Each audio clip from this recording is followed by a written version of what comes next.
Hey guys, Jordan here. In this video I'm going to be answering a real estate photography question, and that is, what is the best DSLR setup for real estate photography?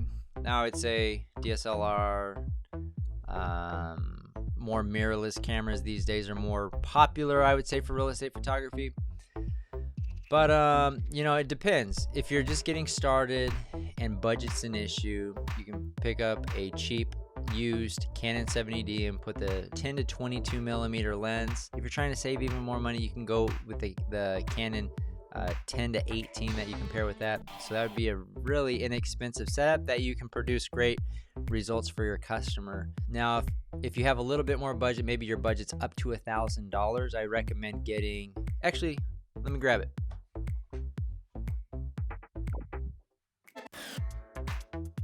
All right, here it is. So this is the Sony. Yeah, this is pretty new, and I've been testing it, and it's a pretty good little minimal setup that you can shoot real estate photos and video with. It's a Sony 10 to 18 millimeter lens, and the camera body, I had to grab it because I can't even remember all these names. ZV-E10. Yeah, it's a great little camera. Not the most sturdy made. I guess it's pretty but it gets the job done, and sometimes you want a light camera for a gimbal or whatever.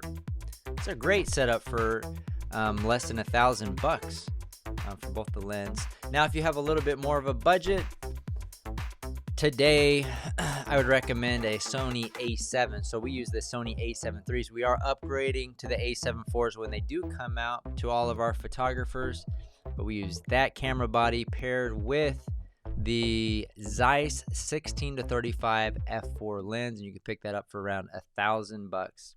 So that setup in itself is going to be a little bit less than $3,000 total. So it's a pretty big step up. So if you're in that budget area, there's a couple options for you.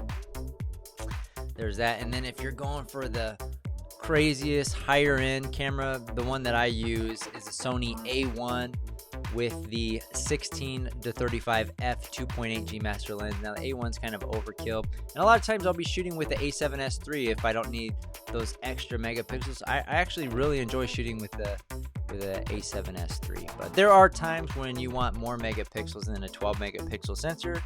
So for that, you can go with an R, or there's plenty of body options out there, and for the most part, most of the Sony bodies work just fine. Yeah, that's gonna do it for this video. Those are kind of my suggestions. I know it's based on like what I've used in the past, Canons, and today for several years we've been using Sonys, but there are plenty of other options like newer Sony Canon cameras if you like their ecosystem, or if you like Nikons. There are comparable alternatives to that, and I think Sigma makes some pretty good lenses if you're looking to be a little bit more budget friendly as well. So anyways, if you're interested in getting into real estate photography, you can check out our free Jumpstart guide, PDF download guide. The link is in the description. That's gonna do it for this one. Reach out if you have any questions. We'll see you guys on the next one.